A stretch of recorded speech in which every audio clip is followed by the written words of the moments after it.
جب حضرت ابراہیم علیہ السلام نے نمرود کو اللہ تبارک و تعالیٰ کے دین کی دعوت دی تو نمرود نے حضرت ابراہیم علیہ السلام سے کہا تمہارا رب کون ہے جس کی میں عبادت کروں؟ تو حضرت ابراہیم علیہ السلام نے کہا کہ میرا رب وہ ہے جو زندگی بھی دیتا ہے اور موت بھی دیتا ہے۔ تو اس جواب پر نمرود نے کہا کہ بھئی یہ کام تو میں بھی کر سکتا ہوں، کہا کہ میں زندگی بھی دے سکتا ہوں اور موت بھی دے سکتا ہوں۔ نمرود نے دو لوگوں کو بلایا جن میں ایک کو آزاد کرنا، ایک کو سزا دینی تھی۔ تو نمرود نے جسے آزاد کرنا تھا اسے قتل کر دیا اور جسے قتل کرنا تھا اسے آزاد کر دیا، اور کہا کہ بھئی دیکھو یہ کام تو میں بھی کر سکتا ہوں، میں نے بھی ایک کو زندہ کر دیا اور ایک کو موت دے دی۔ تب حضرت ابراہیم علیہ السلام نے دوسری گفتگو فرمائی، کہا کہ میرا رب وہ ہے جو سورج کو مشرق سے نکالتا ہے اور مغرب میں ڈبوتا ہے۔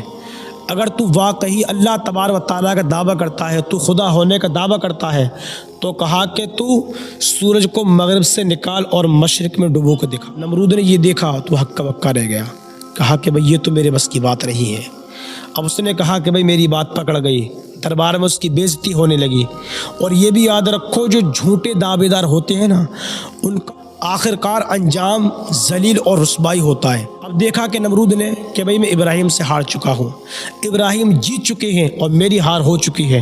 اب اسے حضرت ابراہیم سے نفرت ہونے لگی۔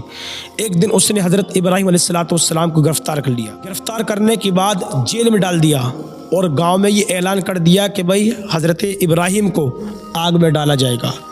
گاؤں والے تھے وہ لکڑیاں اکٹھی کرنے لگے، ایک مہینے تک آگ مسلسل جلاتے رہے، اور جب وہ آگ جلی تو اس کی لپٹیں آسمان سے باتیں کرنے لگی۔ اگر پرندے بھی آسمان پر اڑ رہے تھے تو وہ بھی اس کی لپٹوں سے جل کر اسی کے اندر گر جاتے۔ اس قدر کس نے آگ جلائی اور ایک منجنیق بنوائی جس کے ذریعے حضرت ابراہیم کو اس پر باندھ دیا گیا، اور باندھنے کے بعد حضرت ابراہیم کو اس آگ میں پھینک دیا۔ اور جب حضرت ابراہیم علیہ السلام کو آگ میں ڈالا گیا تو آپ کی زبان مبارک پر یہ جملے تھے، حسبی اللہ و نعم الوکیل۔ ادھر اللہ تبارک و تعالیٰ کا کلم اٹھا، اللہ تبارک و تعالیٰ نے قرآن پاک کی اس آیت کو نازل کیا، قلنا یا نار کونی بردا و سلاما علی ابراہیم۔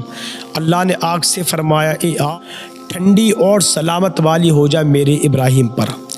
اور یہ بھی یاد رکھو اگر اللہ تبارک و تعالیٰ آگ سے یہ کہہ دیتا کہ بھئی ٹھنڈی ہو جا ابراہیم پر، تو آگ اتنی ٹھنڈی ہو جاتی کہ حضرت ابراہیم کو ایذا دینے لگتی۔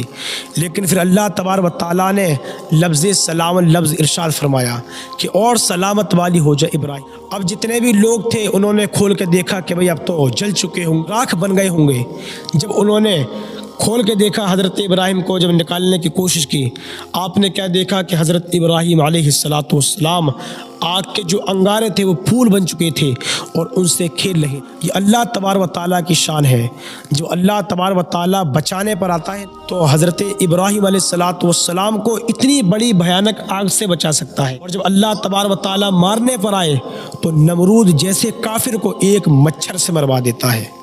اور جب نمرود کی موت ہوئی، جب نمرود کا حشر ہوا تو ایک مچھر نے نمرود کی پوری زندگی کو تباہ و برباد کر دیا۔ یہ اللہ تبارک و تعالیٰ کی شان ہے۔ اللہ والوں کو دشمن ہمیشہ تنگ کرتے آئے ہیں لیکن ان کا کچھ نہیں بگاڑ پائے، آخرکار خود ہی ذلیل اور رسوا ہو کے رہ گئی۔ یہ اللہ والوں کی شان ہوتی ہے۔